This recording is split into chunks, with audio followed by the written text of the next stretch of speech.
1930년대에 미국에 경제공황이 오게 됩니다. 그때 대통령이 루즈벨트였는데 그 루즈벨트 대통령이 아주 유명한 말 한마디를 하게 됩니다. 불황에 대한 두려움보다 더 무서운 것이 있다. 두려움에 대한 생각이 더 두려운 존재다. 아주 유명한 말입니다.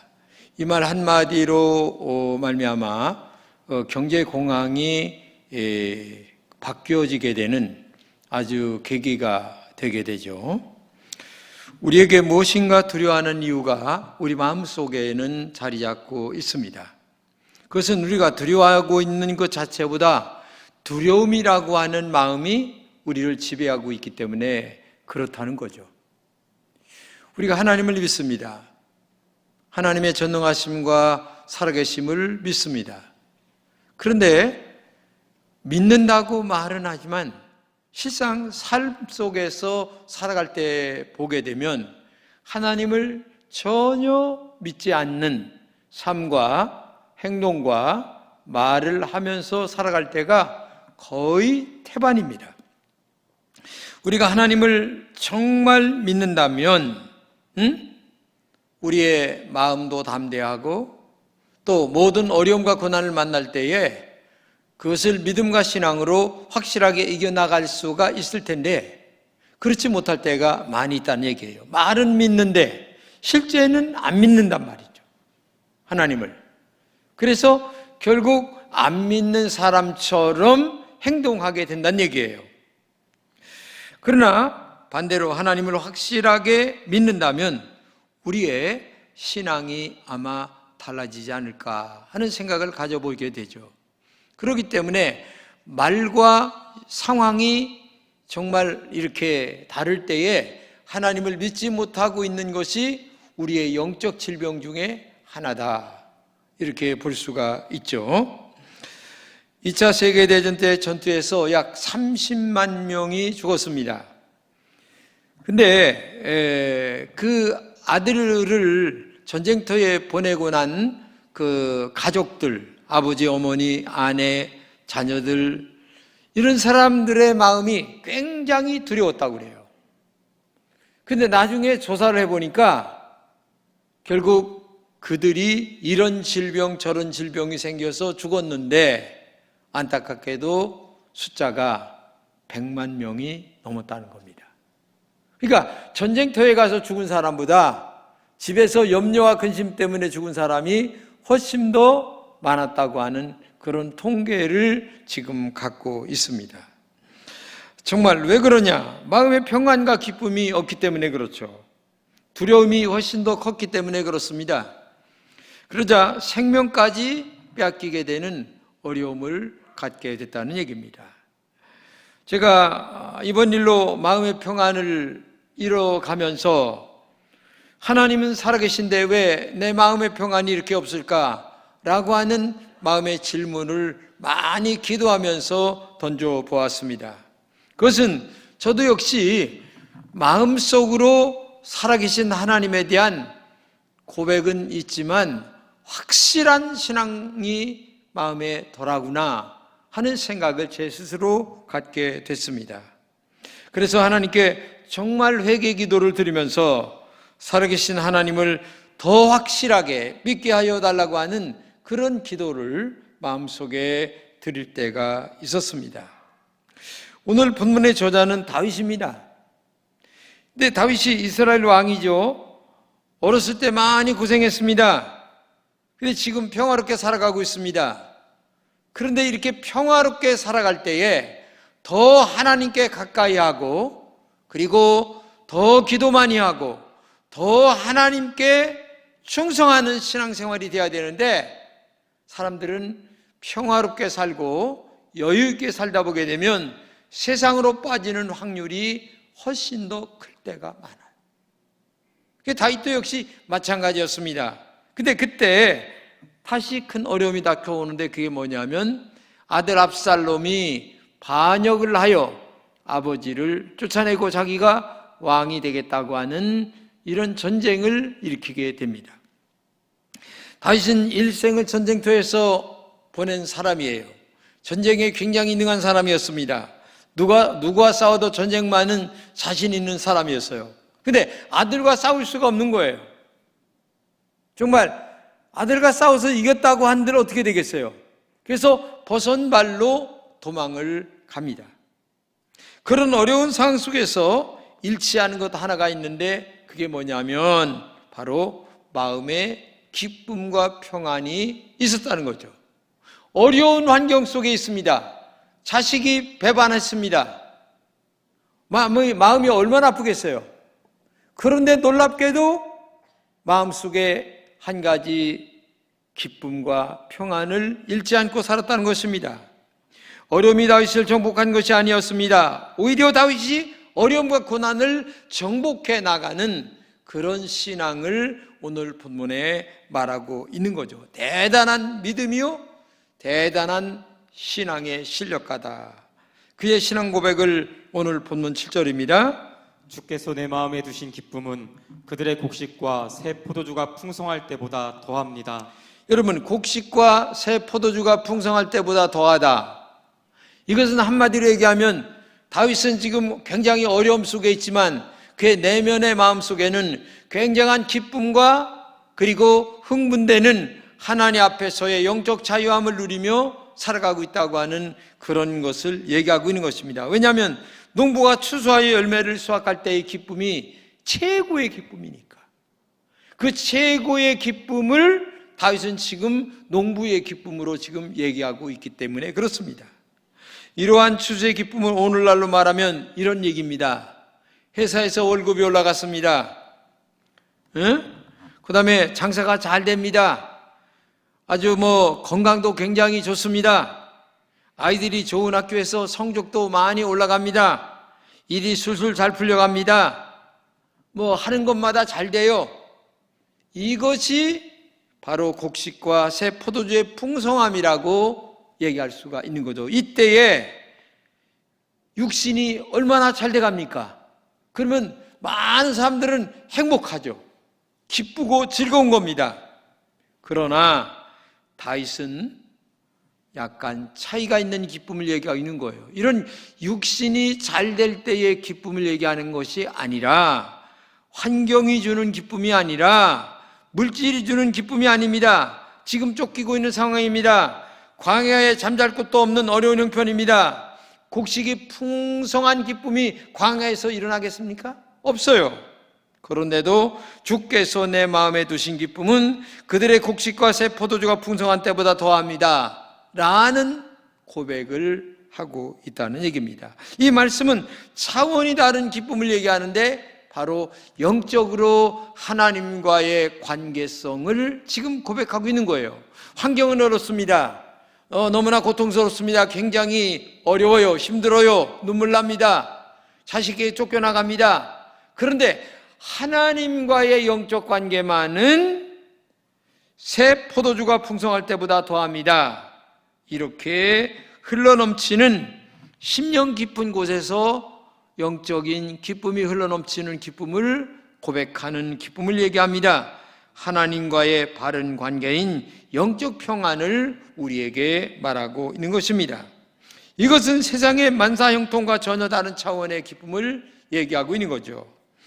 정말 기쁜 평안입니다. 영적인 기쁨입니다. 하나님과의 관계적인 기쁨입니다. 세상에서 돈이 있어야 기쁨과 평안이 세상에는 있습니다. 건강이 있어야 행복합니다. 그러나 이 모든 것이 사라짐과 동시에 기쁨과 평안도 사라집니다. 이 땅에서 얻는 기쁨과 평안은 순간적이요 일시적입니다. 다윗은 그런 것을 가지고 기뻐하는 것이 아닙니다. 지금 자기가 자식에게 쫓기고 버선발로 지금 엄청나게 어려움과 고난이 있습니다. 그런데도 마음에 기쁨이 있어요. 예를 든다면 정말 말할 수 없는 고난과 역경이 있어요. 죽음이라고 하는 어려움이 나한테 처해왔습니다. 이럴 때에 마음속에 어떻게 기쁨을 얻을 수 있겠어요? 그것은 이 땅의 것만 바라보면 탄식과 눈물이 날 뿐이에요. 바로 하나님과의 바른 관계, 내가 지금 죽어도 하나님 앞에 간다, 믿음과 신앙의 관계성을 놓고 있을 때에 바로 이러한 영적인 기쁨을 우리가 누려볼 수 있다고 하는 것을 우리가 볼 수가 있다는 얘기입니다. 성경이 말하는 기쁨은 환경에 기초한 것이 아닙니다. 오히려 환경이 어려움에 있습니다. 삶의 고통도 있습니다. 환난과 폭풍도 있습니다. 그 고통스러운 삶의 한복판에서 누릴 수 있는 영적인 기쁨이 너희들에게 있느냐? 이게 진정한 신앙이고, 그리고 이것이 깊은 신앙이고, 이것이 진정한 평안과 행복이라고 우리에게 말할 수 있는 것입니다. 여러분과 제가 언젠가는 하나님 앞에 갈 날이 있을 겁니다. 근데 만약에 죽음이라고 하는 그 문제를 앞에 딱 놓고 있을 때에 그때 마음에 어떤 기쁨을 누리며 하나님 앞에 갈까를 한번 생각해 보시기 바랍니다. 김선도 목사님이 돌아가셨다고 신문에 났습니다. 92세였습니다. 저 이북에서 월남해 가지고 정말 믿음으로 살면서 그의 오형제가 다 목사님이 되었습니다.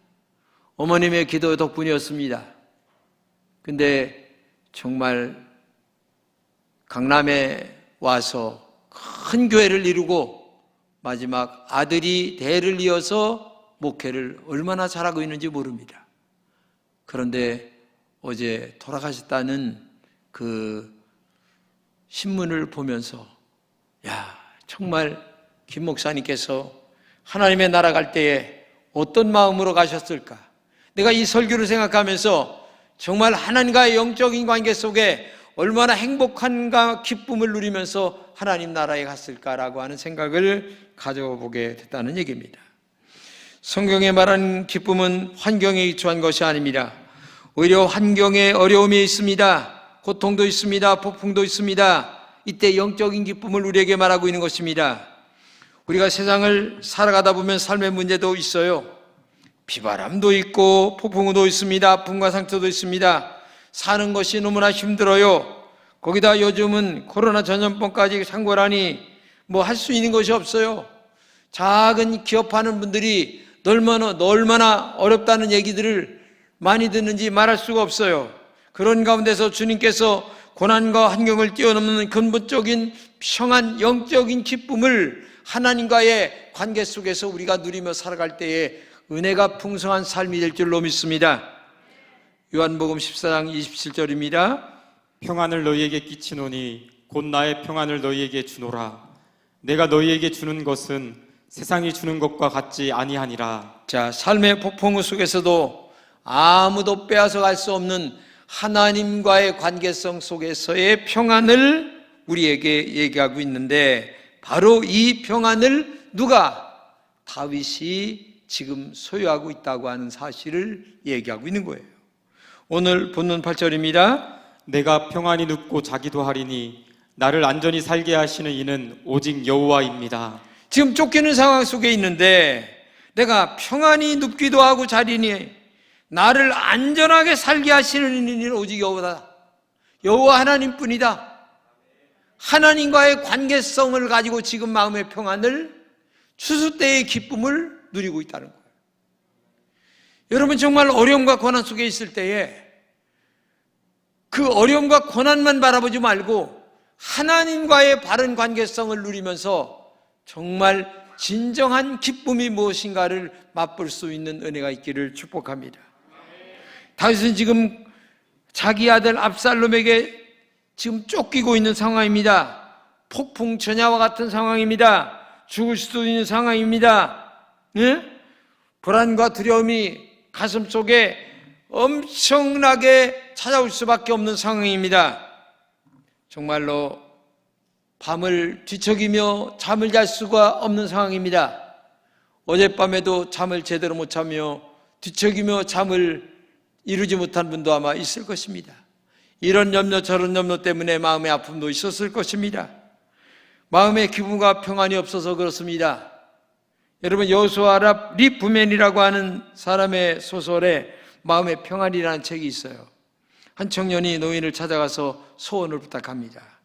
청년이 무엇을 원하느냐라고 청년에게 노인이 물었어요. 그러니까 건강, 재물, 외모, 재능, 권력, 명예, 쭉 얘기합니다.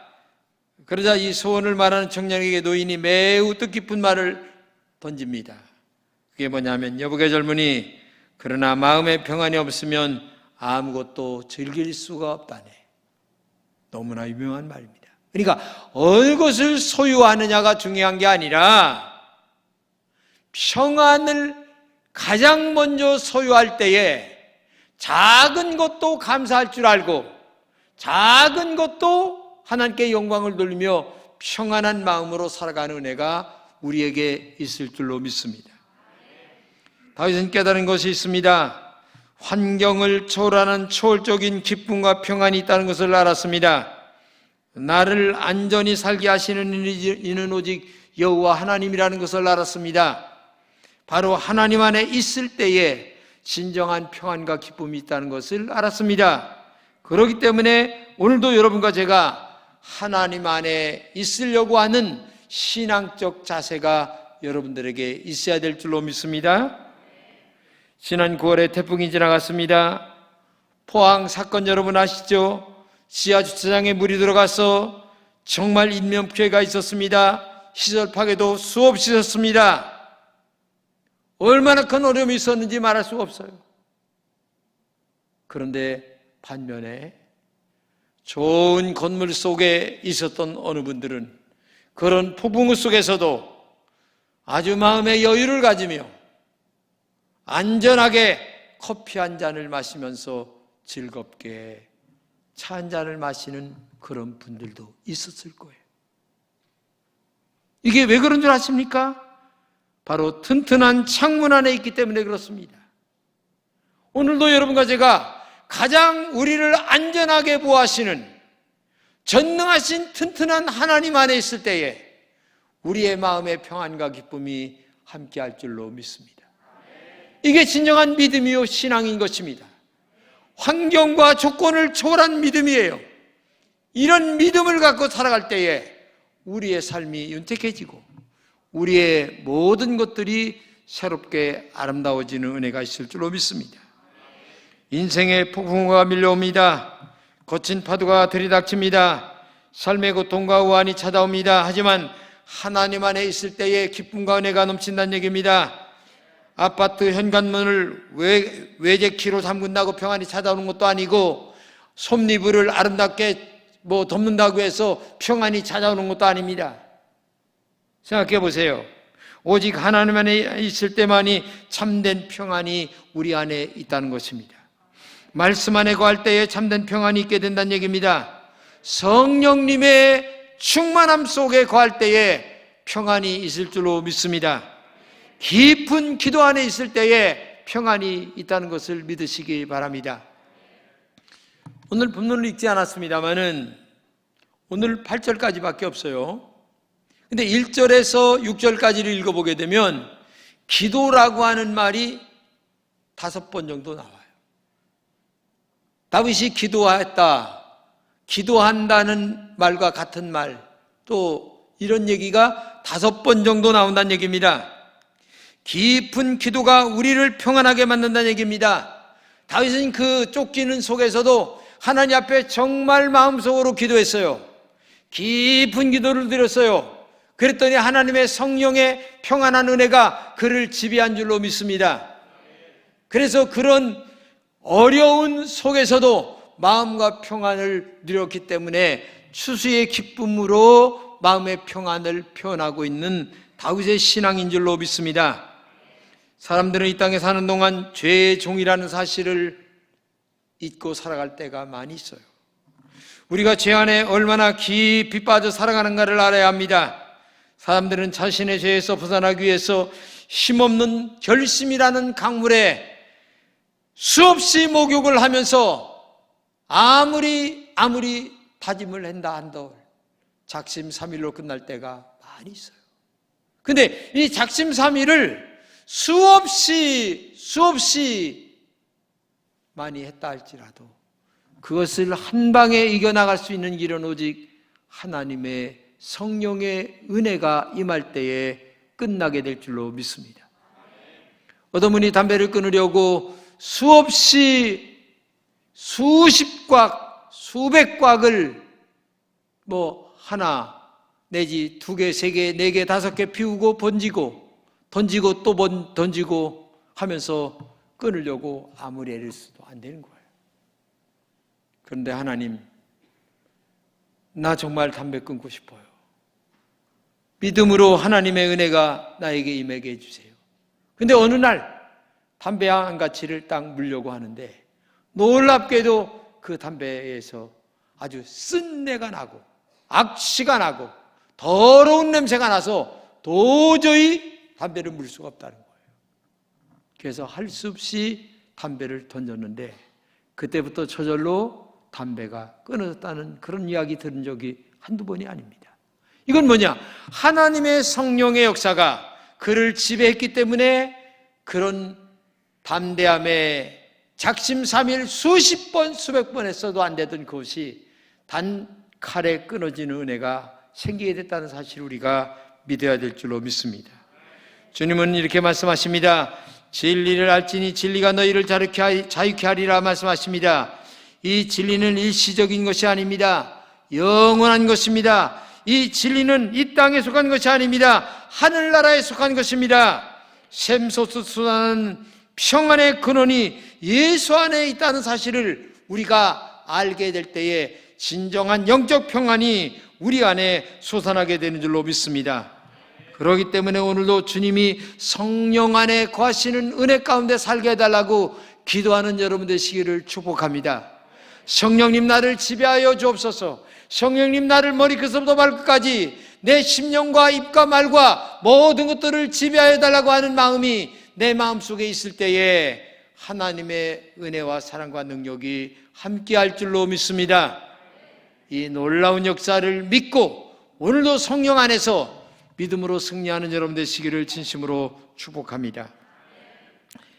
가난한 미국의 빈민가에서 어머니가 성폭행을 당하여 아버지 없이 태어나는 어린 딸이 하나 있었습니다.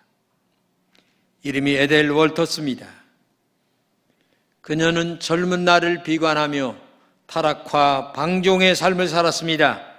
그런 어둠 속에서 자란 그는 할리우드에서 노래를 부르는데 정말 노래를 잘 부르는 거예요. 그가 부른 노래 중에 폭풍의 날씨라고 하는 자기 인생을 노래한 노래가 있습니다. 한번 가서 인터넷 쳐보면서 들어보세요. 가사가 기가 막힙니다. 그래서 결국 이 폭풍의 날씨로 명성을 얻게 되고 영화배우까지 됩니다. 그래서 돈도 엄청나게 벌었습니다. 근데 아무리 돈이 많아도 마음에 평안이 없는 거예요. 행복이 없는 거예요.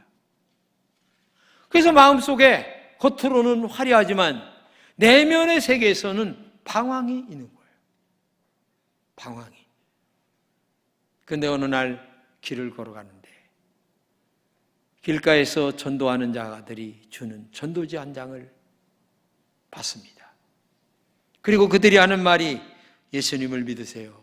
천국 가세요. 마음에 진정한 평안을 얻으시기 바랍니다. 그래서 그 전도지 한 장을 가지고 쭉 집에 가서 읽는데 놀랍게도 성령 하나님께서 그의 마음을 사로잡아 이제까지 경험하지 못했던 하늘의 평화가 그의 심령을 사로잡기 시작하는데 감당할 수 없는 그 노래가 정말 참 마음의 평안이 찾아오기 시작하는 거예요. 감당할 수 없는. 그래서 그때부터 이런 일도 있구나. 이런 엄청난 일이 있구나. 대단하다. 하나님, 나 하나님을 믿겠습니다. 예수님을 나의 구주로 영접합니다. 혼자 중얼거리면서 주님을 영접하는데 그때부터 마음의 평안이 그를 지배하기 시작하는데 상상할 수가 없습니다. 예수님을 영접한 후에 그의 마음에 폭풍우 되신 주님이 주신 평안이 항상 자리 잡는데 주체할 길이 없는 거예요. 그녀에게 다시 폭풍의 날씨라는 노래를 불러달라고 하면 그는 이렇게 대답을 했다고 그래요. 나는 예수님을 마음에 모시고 살기 때문에 더 이상 내 마음에 폭풍은 일지 않습니다. 지금 제 마음 속에는 평화와 기쁨이 충만합니다. 이제 다시는 폭풍의 날씨라는 노래를 부르지 않습니다. 예수님께서 나의 마음 가운데 평안을 주셨기 때문입니다. 그녀가 한 말입니다. 그는 자주 이렇게 간증했습니다. 내가 유명한 가수이자 배우로서 인기 절정에 달했을 때에 많은 사람들이 사랑을 받았습니다. 명예도 인기도 누렸습니다. 돈도 누렸습니다. 그러나 무대 위에서 받는 사랑은 내 마음 속에 깊이 도사린 고독과 그 다음에 허무, 아니면 내 마음 속에 정말 추운 겨울, 이런 것들을 해결해 주지 못했습니다. 그러나 40을 넘어 예수님을 영접하고 주님에게 나의 전부를 내어 맡겼습니다. 주님은 나를 다시 만드셨습니다. 그 후로 나는 고독이라는 병에서 해방되었습니다. 지금 내 마음속 깊은 곳으로부터 솟구쳐 나오는 이 기쁨과 평안을 여러분도 누리며 살 수 있기를 바랍니다. 이게 그녀가 한 말이었어요. 여러분에게도 이런 주님이 주시는 깊은 영적인 축복이 충만하시기를 진심으로 축복합니다. 성령의 영이 함께하는 사람에게 상상도 못하는 내 배에서 생수의 강이 흘러가는 이 세상이 아무리 많은 것으로 축복한다 할지라도 맛볼 수 없는 영적 충만함이 내 마음의 자유와 기쁨으로 충만하게 될 줄로 믿습니다. 우리가 잘 아는 프란시스가 어느 날 우물 곁에 지나갈 때에 어느 여인이 물을 잔뜩 담은 양동이를 보리에 일 때에 거기다가 나뭇잎 하나를, 나무 하나를 딱 얹으더라는 거예요. 그래서 물었다는 거예요. 왜 거기다가 나뭇잎, 나무 한 조각을 얹습니까? 아니, 그것도 모르세요? 이걸 얹어야 물이 흘러넘치지 않아요. 그때 이 프란시스가 깜짝 놀라면서 깨달은 것이 하나 있었어요. 아, 그렇구나.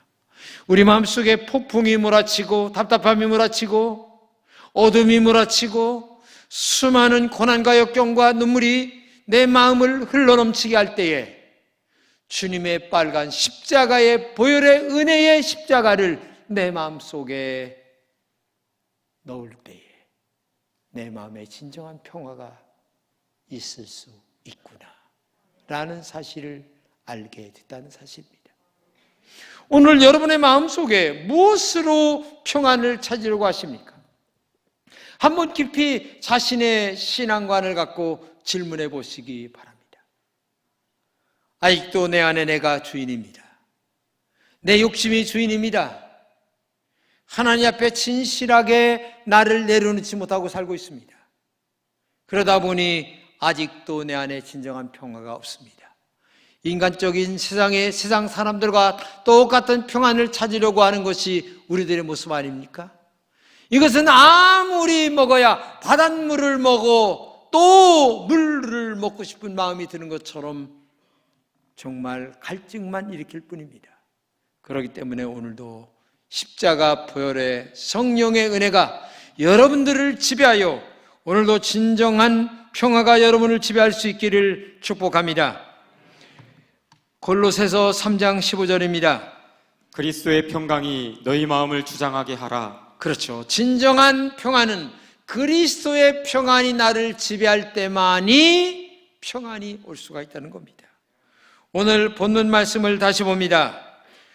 주께서 내 마음에 두신 기쁨은 그들의 곡식과 새 포도주가 풍성할 때보다 더합니다. 내가 평안히 눕고 자기도 하리니 나를 안전히 살게 하시는 이는 오직 여호와이십니다. 오늘도 아들에게 쫓기는 중에서 이렇게 깊이 기도하는 다윗의 영성의 깊이와 평안과 행복이 정말 여러분들에게 있기를 진심으로 축복합니다.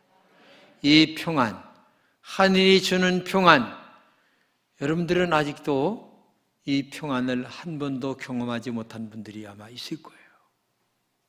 저는 예수 처음 믿을 때에 하나님께서 저에게 찾아오셔서 이 평안을 주셨어요. 정말 말을 할 수 없을 정도의 평안입니다. 지금은 고갈된 심령이지만, 바싹 마른 장작개비 같은 심령이지만, 그때 그 평안을 생각하며 하나님, 저에게 다시 하늘의 평안을 허락해 주세요. 정말 사모합니다. 다시 첫사랑이 회복되기를 원합니다. 다시 한번 이 마음, 첫 마음으로 돌아가기를 원합니다. 간절하게 사모하는 마음이 큽니다. 이 저의 간절함이 여러분의 간절함이 되어서 정말 성령의 충만한 첫사랑의 신앙으로 가득한 여러분 되시기를 진심으로 축복합니다. 기도하겠습니다. 고마우신 하나님 감사합니다. 오늘도 성령이 주는 평안이 여러분 우리 모든 성도들 심령 가운데 충만하게 하여 주옵소서. 그리하여 하늘이 주는 평안으로 충만하게 도와주시고 성령의 능력으로 충만하게 도와주시고 정말 믿음 안에서의 충만이 우리에게 있게 하여 주옵소서. 기도로 우리를 무장하게 도와주시고 하늘의 평안으로 우리의 심령을 가득 채워가는 믿음의 종들이 되게 하여 주옵소서. 이 세상에도 맛볼 수 없는 영원한 영적 충만함이 가득한 주의 종들이 되게 하여 주시옵소서. 주님의 이름으로 기도합니다.